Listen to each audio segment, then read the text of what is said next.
Erebos, which you don't see in a lot of aggro lists, but can be really nice in this matchup if it resolves. Nothing too crazy about the list that Cheng is playing this weekend. I think it's all stuff that we're used to, though there is a main deck copy of Ashiok Nightmare Weaver here. He's also starting Thoughtseize, so he'll start off with one of those. He'll see a Thoughtseize on the other side. There's Jamoka's Command, a Hero's Downfall, Courser of Crewfix, and Abzan Charm, along with a couple of lands here. This is a slightly bigger and slower build of Abzan aggro that Talia has here. You see Courser Crewfix in that hand, 2 copies of Tassiker, 2 main deck copies of Wingmate Rock, only 2 Jamoka's Commands. Usually the more Jamoka's Commands, the more aggressive the deck is tilting. 3 Heroes Downfalls alongside 4 Thoughtseizes, the main deck Whip of Erebos. This is a bigger build of the deck than we typically see. So Zaring can put together for the first turn as we are underway here in round number 8. It'll be a Temple of Silence, time to scry. That top card going to go to the bottom. We'll head back Cheng's way. Looks like Opulent Palace the draw. Just a one of, really a blue-black dual land in the deck. The green mana doesn't work its way into the equation. Gotta cast Dissolve and gotta cast Bioblight, and sometimes that means you take every dual land you get your hands on. Thoughtseize will select Thoughtseize, so we head back Zaring's way.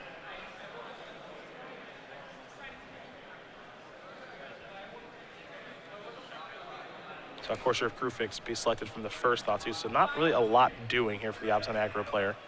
One Swept Teeth and a passing of the turn. There's a Polluted Delta. And of course, when Esper Dragons is involved, it's more of a just kind of answer your threats, play a Dragon Lord Ochitai, clean up that way. Yep. Pretty straightforward deck, truth be told. The deck has some vulnerabilities, though. When you don't have Victor Time or Dragon Lord Ochitai, you are kind of just sitting there trading 1 for 1, and sometimes your cards don't even allow you to do that. You really want one of your sources of card advantage to come online. Zaring will take a draw step. Looks like a Siege Rhino. And number 3 at the ready. Be a copy of Llanowar Waste. Pass the turn back. Cheng will take a draw. Foul-Tongue Invocation has been added to his hand. Dismal Backwater will gain Jonathon the life, and we'll get ourselves an Abzan Charm here. Be a painful one. This one will actually deal 3. Give them the Llanowar Waste on the battlefield, but 2 cards on the way. And Zaring will take a draw step. 2 main deck copies of Den Protector. Very powerful type of card in this matchup. Here's a Siege Rhino.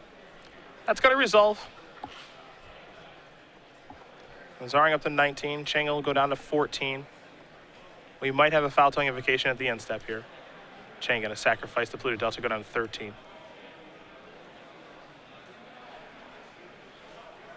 Natahlia's deck almost resembles a post-board Abzan aggro deck in a lot of respects. It's a kind of a strange configuration, at least the main deck.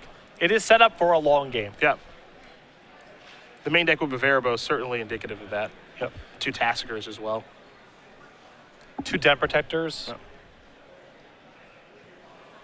Dragon Lord Slumgar is the reveal to the Foul-Tongue Invocation. So Cheng's going to gain 4 life. It's so funny how the metagame moves. This is night and day from what we saw at the Invitational. Yeah, these decks were nowhere to be seen. Yeah. We saw a lot of Heroic at that tournament. We saw a lot of Devotion. We haven't seen any Heroic this weekend.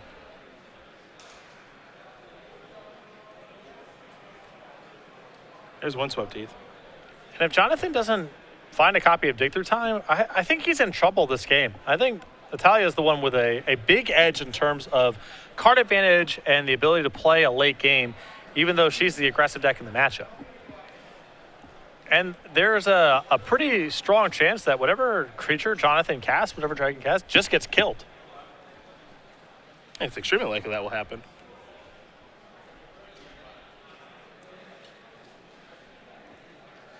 Might be time to morph a Den Protector. Yep. That's going to get countered by Slumgar Scorn. Can't let that happen. Den Protector going to bite the dust, pass that turn back over to Cheng.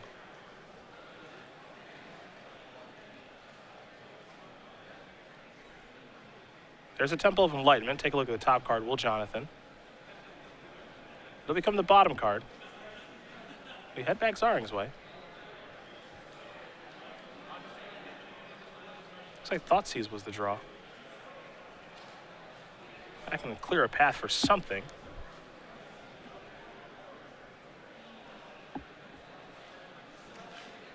Gonna start with the Temple. Take a look at the top card. Looks like she's gonna leave that on top pretty quickly. Now Thoughtseize. Well, Drangler, Slimgar, and Hero's Downfall. Keep in mind the top card will scry to the bottom too. So Cheng doesn't even know what he's drawing. And Natahlia with Hero's Downfall left over to handle the Dragon Lord. Yep. A Waymate Rock on top. Not the best threat, but it's something. There are worse threats. And Case again, Koilos. things are not all doom and gloom for Natahlia from this spot, because I would argue she's drawing about as effectively as Jonathon is from this spot. She's got a lot of really powerful cards in her deck as the game goes late. Yeah, a card like Fleece Mainline, Rashasha Death Dealer, Den Protector, those are all really good draws right now. I mean, almost all of her spells are very good from this spot. There's Dragon Lord Silumgar. That'll take Wingmate Rock temporarily. I think Thoughtseize was the draw. Pretty good draw. Let's see what. Nope, no hit. Here's Hero's Downfall. There we go. Flip him around. There we go. Pass the turn back over to Cheng. Blue Delta in hand. I believe Slumgar Scorn may have been the draw. Not great. Time to attack. Can't stop the rock. Tremoka's Command and a mystery card here for Zaring. Looks like Whip of Erebos was the draw, and that is a big one. Yeah, it's a big draw. And pass the turn back over to Cheng. Got over there, we got a Siege Rhino, I think, at least. There's at least one Siege Rhino. There's a Den Protector down in the graveyard, too. Courser of Crufix. There are just things to bring back. Yeah. Tassiger here as well. Yeah, that was the draw step.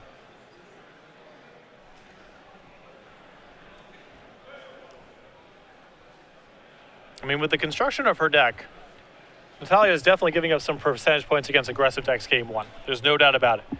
But I think that these changes are a huge upgrade for this matchup, and you're seeing them come to bear here. There's an activation. Going to bring back Courser. Take a look at the top card, Sandstep Citadel. Trigger, gain a life.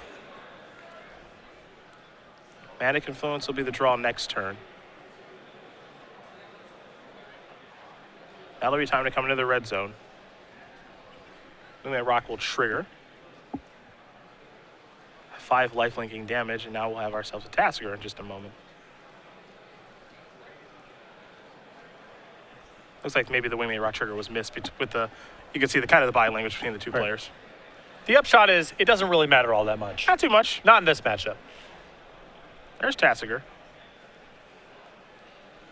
With the mana available to still cast Tremoka's Command.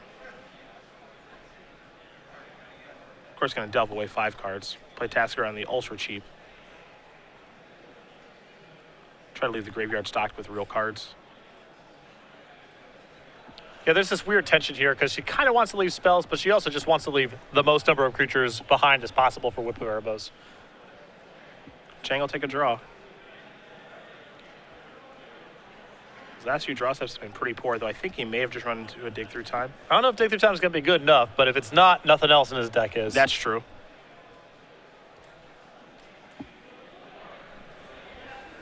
There's nothing exciting about a card like Dragonlord Ojutai right now. That's not going to save him. No, that's blocking. Yeah. Pass the turn back. If it was a Dig Through Time, we're going to find out real soon here. There's Mana Confluence. Natahlia was drawing that one. No, I like whipping back a Rhino, putting Jonathon to the test.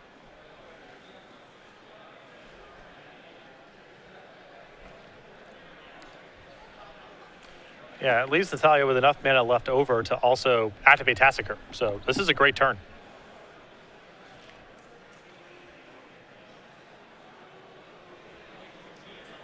Gonna start with the Tassiger activation.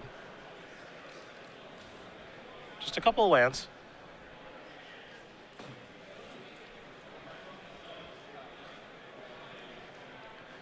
Now, I am not thrilled with this play. I would start off because if Jonathon's got a counter spell, you don't want to get the Siege Rhino back in your hand and then have to try to resolve it. Yeah. I want to whip back the Siege Rhino to start things. Yes. Instead of casting it. Because, as you mentioned, it turns on one aspect of his deck that would be turned on otherwise, which is a counterspell.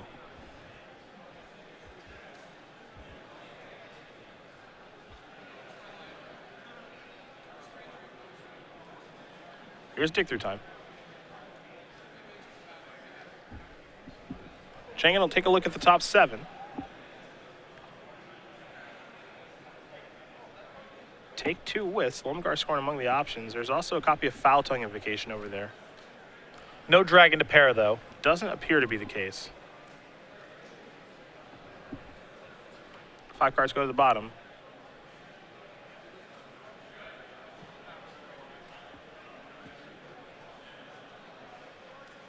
Dissolve in hand 2.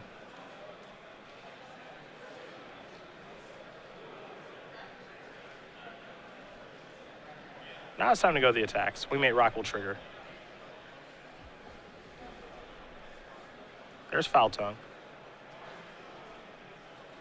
Gonna sacrifice Tassiger, it appears. Maybe not. Yeah, my preference here, I think, is just sacrifice the Wingmate Rock. Because that active power on Tassiger right now is a real thing. Here's your Dromoka's command.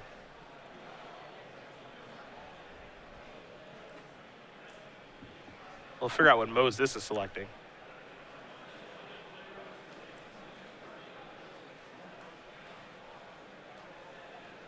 I mean, there's not a lot to be done for this productively other than +1/+1 in this spot. Cheng gonna sacrifice his Polluted Delta. There's an island.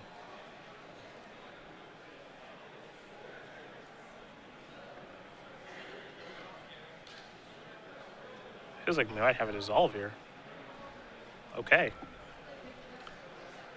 I mean, because Cheng is essentially dying here, he might have to cast Dissolve on basically anything to be able to scry for 1.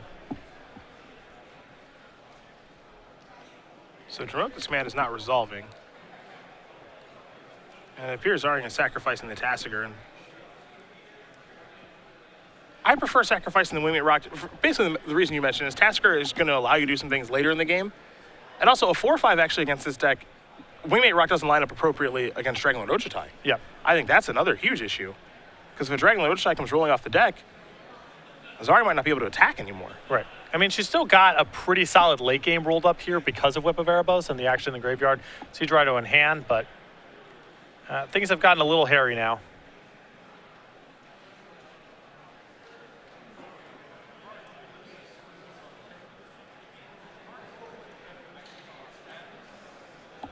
I mean, whipping back Tassiger still puts Jonathon to the test to have a removal spell. And you still have Siege Rhino on the follow-up. Yep. I think you just want to put as much pressure on Cheng as you can in this situation. And try to get the game over as quickly as you can as well. Cut off the number of draws he has and force him to have the necessary answers. Here's Siege Rhino.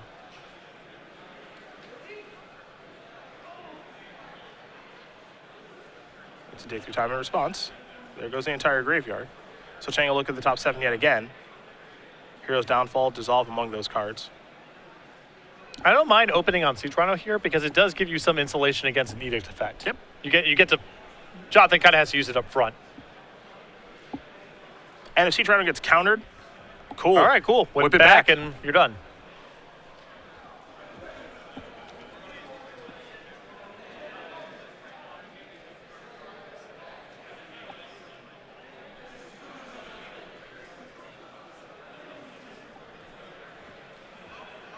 So we'll see what Cheng wants to select here.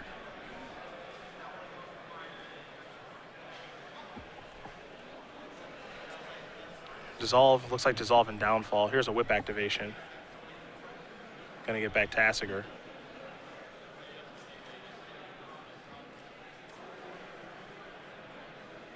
I mean, if Jonathon's on 2 removal spells he gets to play on. It appears that he might be. So Siege Rhino will not get to attack.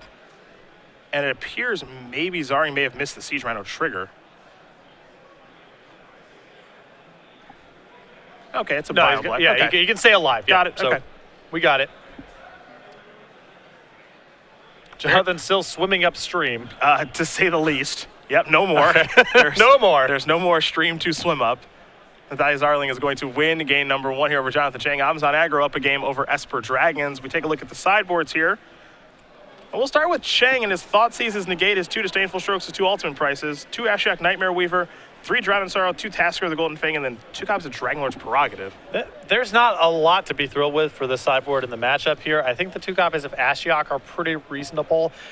I think Disdainful Stroke is fine, especially having seen Tassiger and Whip of Erebos alongside the Siege Rhinos, plus the expectation that Natahlia is sliding into a more expensive build of the deck, but I don't think there's a ton to really like in the matchup. Jonathon can bring in the Tassigers, for example, but Natahlia's deck is armed to handle that card pretty easily between Hero's Downfall, Abzan Charm, and other removal spells. For Zaring, what she got in her board? 2 copies of Self-Inflicted Wound, 2 copies of Sorin, Solemn Visitor, 2 Drown Sorrow, a Virulent Blade, 2 copies of Ultimate Price, a Bioblight, a Waymate Rock, a Dromoka's Command, and 3 copies of Duress. Much the same story here. Not a lot to sideboard in, but a lot of that is a function of the fact that Natalia's done her work game 1. A lot of the sideboarded cards you would typically have for this matchup are already in her main deck. The 3 copies of Duress, I think, are very easy to bring in. I could see the 2 copies of Sorin coming in here. You know, you just kind of want more Planeswalkers against control decks, but you know, other than that, there's not a lot to point to. But that is a function of her having a lot of powerful anti-control cards in her main deck. And you saw plenty of them come to play there, especially Whip of Erebos and Tassiger. These players will shuffle up for game number 2. Cheng will be on the play with his Esper Dragons deck. We'll quickly talk about Star City Games Game Night. Fantastic promotion that we've been able to do because of you guys at home who've played in the promotion. So, of course, we appreciate that. And we've got some new stuff on the way. The bunny, I think, is kind of old news at this point. Yeah, we're approaching the end of June. We send out these kits every month. There's a new pin and foil token. You give these out when people show up at game night. You see the July kit here. It's a little too late to get signed up for that. If you're looking to get signed up for August right now and you're a retailer, you want to get the monkey pins and tokens here, head over to starcitygames.com/game night or contact your Star City Games organized play representative. The thieving monkey. We don't know. Not confirmed thieving, but likely to be thieving. Fairly happy stealing monkey. Right. Big fan of Monkey Month being August. I can fully support that. Plus, bananas are kind of sweet. Yeah. I used to hate bananas. That's a little fun fact. I eat a lot of them now. When I was a kid, I used to eat a banana like every day, and then I hated it during like my entire adolescence and my early 20s, and now I eat 2 bananas a day. Yeah. And I'm not entirely sure if I even like them, though I will say, you know what's great? Banana bread. Yeah, that's not that good for you, though. Well, that's not where I'm getting my bananas from. Yeah. I'm just kind of letting it be known. Banana bread is great. I'm just throwing that into the universe. Right. Vegetables, banana bread, that's all I get. You know, and fruits and vegetables, banana bread, apple pie, all the staples. Pizza. Did you go to school? They probably had taken care of this by the time you were in elementary school, but was pizza ever on the food pyramid when you were in elementary school? Ooh, I don't remember, but I think it was. I'm not 100% positive, but I think it was. Yeah. Is that in the bread and grain, the bottom? Yeah, I don't know. You need a lot of pizza. There's some modern analogs. I guess elementary schools have McDonald's hosted events where they bring in McDonald's employees, feed the children McDonald's, and teach them McDonald's theme songs, which to me is more nefarious than having pizza on the food pyramid. What do you think the food pyramid looks like now? When's the last time you took a look? I've not taken a look in a while. Okay. I'm actually quite curious at this. Probably no pizza. You think pizza's off? Yeah. I mean, you don't have to be a nutritionist. You just have to know what your body feels like after you've had pizza to know that should not be part of your daily balanced diet. Probably shouldn't have 6 to 11 servings of pizza. No? No, you don't think so? You got tomato, you got dairy, you got bread. It's just all there. You know, what else you need? It actually kind of looks the same as when I grew up. Vegetables, they'd like you to have 3 to 5 servings. You want to get your fruit? You go get some Fruit Loops. Pizza pretty much covers everything else. And then you can treat yourself when you go home. Where does Trix line up? Is that a fruit? Yeah. It's shaped like fruit. Trix it's fruit-ish.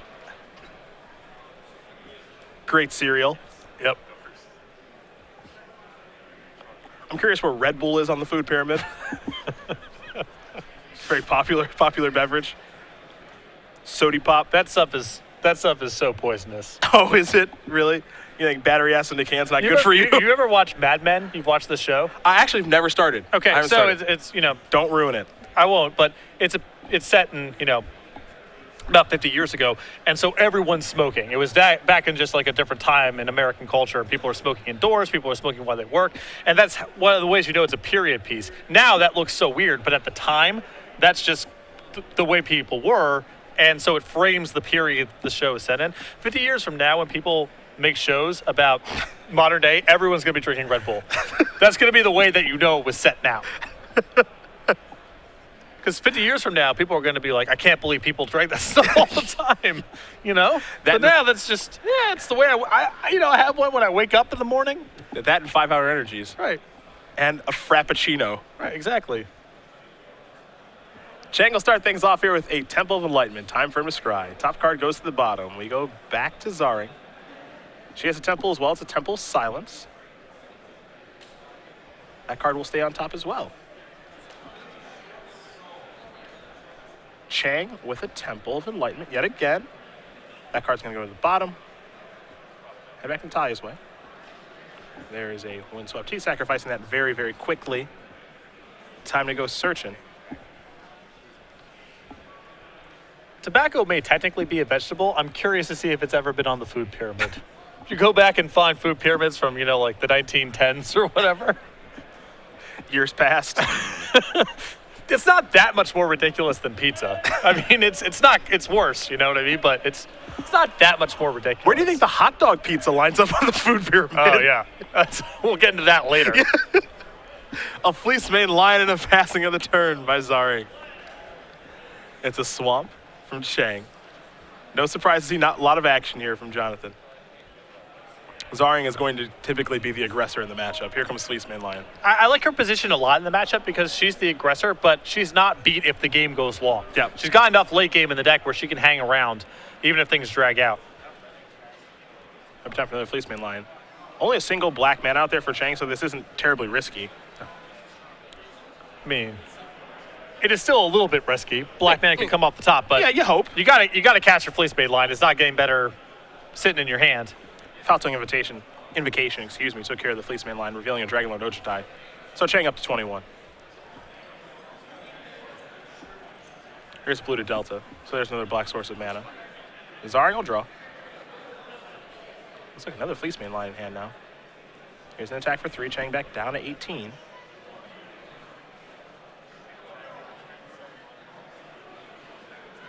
Maybe a Sansep Citadel. And it looks like maybe another Fleece Mane Line. Getting a little risque. Well, again, you got to cast it. Yeah. 3 Bob Lights in the main deck. Here's Slumgar Scorn, revealing Dragonlord Ojutai. I'll take care of that. Just got to pass the turn back. To Cheng we go. Temple of Deceit appears to be the draw. However, Pluto Delta is being sacrificed very quickly after that Haven of the Spirit Dragon came down, so I think we know what's on the way. We do, but Natahlia's got about the best possible follow-up here, as she gets to play land number 5 and attack with Fleece Mane Lion. One presumes Jonathon won't block because he'll lose Dragonlord Ojutai for nothing if he does. And then Natahlia has a rated Wingmate Rock post-combat, and that's just a lot of stuff in play.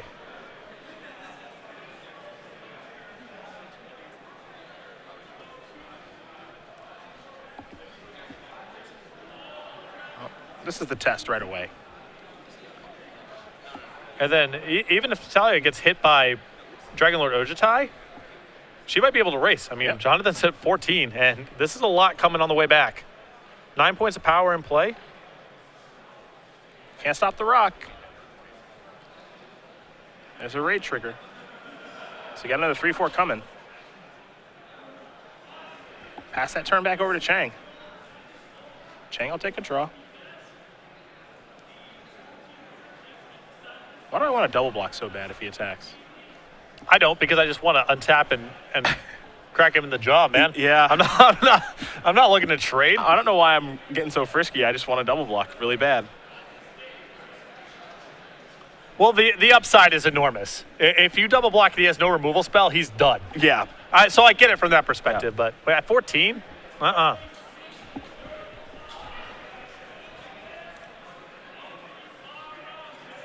Might be leading out with the Thoughtseize.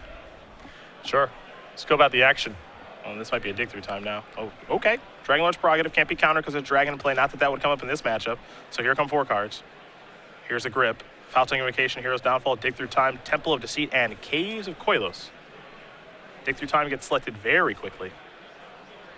I'm interested by that because I feel like Natahlia's in a position just to be aggressive. I think Foul Tongue Invocation is probably my take out of that hand.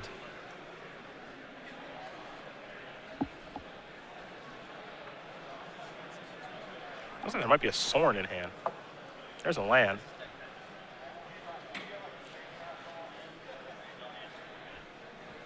Yeah, this could be Sorin plus. Yeah, I mean, you get a sea of 4 power creatures now. Yeah, I like this attack a Yeah, lot. got to bring them all in. Yeah. I mean, Jonathon said he got 2 removal spells now, so not a lot to be done by blocking. I think he's almost forced to block here with the Dragon Lord Ochitai. Yeah, well, the problem is that he's down to 4 life from his Foul Tongue Invocation. I suppose he can block, get it back with Haven, kill something else, gain 4 life. He's still way behind, but there's some hope. In this situation, he could take the 12, go to 2. Dragon Lord Ochitai can finish off Sorin. If his mana lines up appropriately, he can fire off Hero's Downfall on 1 creature. Foul Tongue Invocation takes another creature. Sorin's gone. He's up to 6. Yeah, I guess that's the upside of Nathalia's play is just he's only got 2 black mana. And if you expect the game to only go on for 1 more turn, then he can't cast both the spells in his hand. But I also believe there may have been a Caves of Koilos in there. Either way, it's a tough spot here for Jonathon. I'm not a fan of taking Dig Through Time there because I think you're just playing for a 2-turn game and Foul Tongue Invocation is the most dangerous card in the hand. It's easy to cast, gains a lot of life. All your threats are interchangeable, so an Edict is as good as a Hero's Downfall in this spot. Yeah, the mana, it's just not, if things are going appropriately, Jonathon doesn't have the time to cast Dig Through Time. Exactly. That's the big plan. And if he's digging, the card he's really looking for is Foul Tongue Invocation. Yep. That's already what he's in the market for. Because let's say, for example, if he was able to draw a Foul Tongue Invocation for his draw step, this would be a nightmare. Yes. Casting 2 of those would be horrible news. That was not the case, however. Here comes Dragon Lord Ochitai. Sorin going to bite the dust very quickly.